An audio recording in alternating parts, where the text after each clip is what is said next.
Hello, welcome to the video. So I assume if you're watching this video you are either about to undertake a Silverstone driving experience, open wheel Silverstone driving experience, or you're just curious as to what happens, what the track layout is. Maybe you're unsure as to the sort of speeds you could be expecting. Well, I'll tell you now. Having just done it, one of the best experiences of my life. Granted, yes, it's not the full circuit, but it's the Stowe circuit. The small circuit within the Silverstone circuit.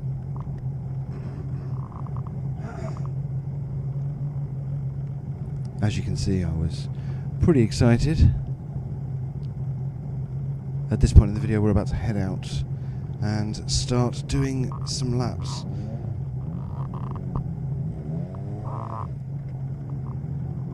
One thing I should ought to tell you, first of all, is you do go through a briefing session with somebody who's all-knowing about how to take advantage of racing lines, how to maximise the performance of the car, and to safely get around this quite interesting circuit. You're then shown to Stowe Circuit, where you get fitted for a helmet, given a balaclava, and you're then introduced to your car. Before everything you're seeing right now, there were some pace laps behind a BMW, just to try and get an idea of the corners on the track, to try and understand exactly where to brake, where to turn in, where the apex of the corner is, or the clipping point I should say, and how to maximise the exit. What's that? That's a microphone. I can't hear it. You won't be able to hear it. What's that? It's the PC. That's my son, who's been fully enjoying watching Daddy go around Stowe Circuit. Are you going to say hello? Hello. Yeah. So, are you joining me in this commentary? Yeah. You are you? Okay. Right. So, what's Daddy doing right now? Say again? Racing. Daddy's racing. Okay. Anyway, back to what you're all here for. So this is under a mile circuit. According to the paperwork I was given, after completing my laps designated, you want to be looking for about a minute lap time in on this circuit in this particular car. I'm going to give you all the typical racing driver excuses as to why I was not able to manage that. Obviously, rain, unfamiliar with the car, unfamiliar with how it was going to react going in and out of corners. Yeah, the usual racing driver excuses. But what I would say is the biggest takeaway from this is, with my current age and the fact that I have got young children, I wish I was able to probably do this 20 years ago, before any of that, where I was able to maybe take more risks and put myself a little bit more on the edge.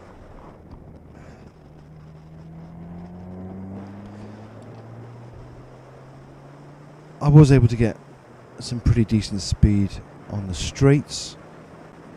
Although there's no speedometer on the screen, I can tell you I was able to reach almost 100 miles an hour on the straight. The pickup of the engine is pretty quick. You'll notice from time to time that either I will get overtaken or I will overtake somebody else, and that's normally after a blue flag, as you would have seen on that previous corner. the rule is you overtake on the left-hand side, you get overtaken. Sorry, my apologies. Let me word that correctly. The rule during the briefing is if you're going to overtake, you overtake on the left-hand side of the person you're overtaking, and you don't overtake through corners, you only overtake somebody on the straight. Or, sorry, on one of two straights, either the back straight or the start-finish straight.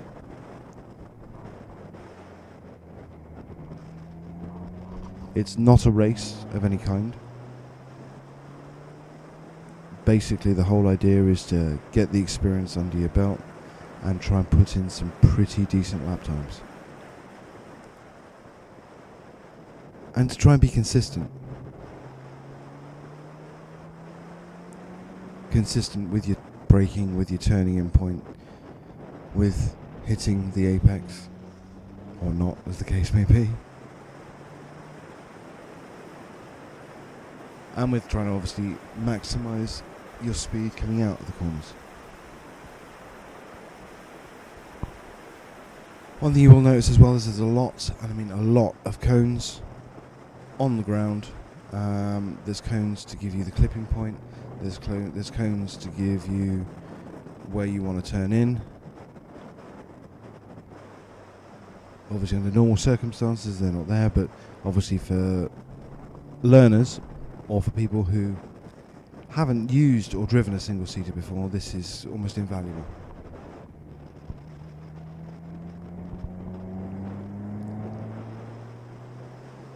So there's my first blue flag.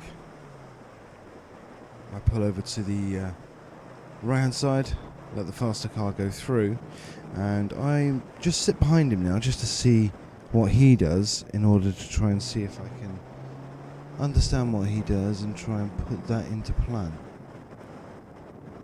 He's certainly braking a lot sooner for corners, which I realise is clearly the way forward.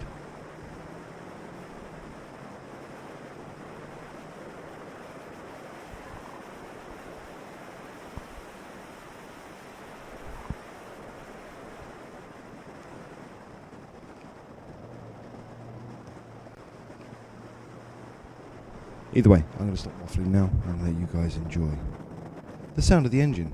And my apologies for the wind noise, there's very little I can do about that. But it was there. I guess the more wind noise, the faster I'm going. So, enjoy.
So that's it then.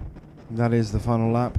You get yourself about 20 minutes in the car on your own to try and deliver some fantastic lap times, or the best lap times you can do.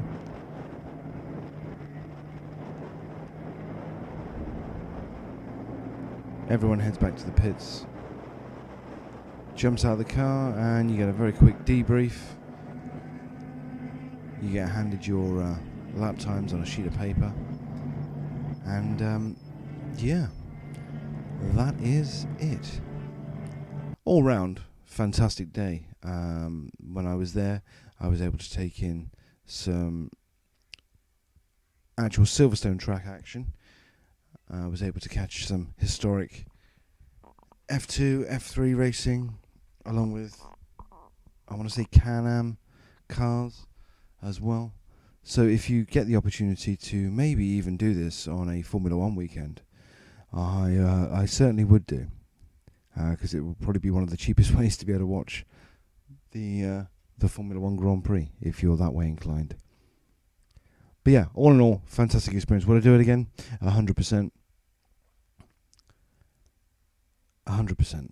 Thank you very much for taking the time to watch the video. Like, subscribe, and share where you watch it. Take care. Bye-bye.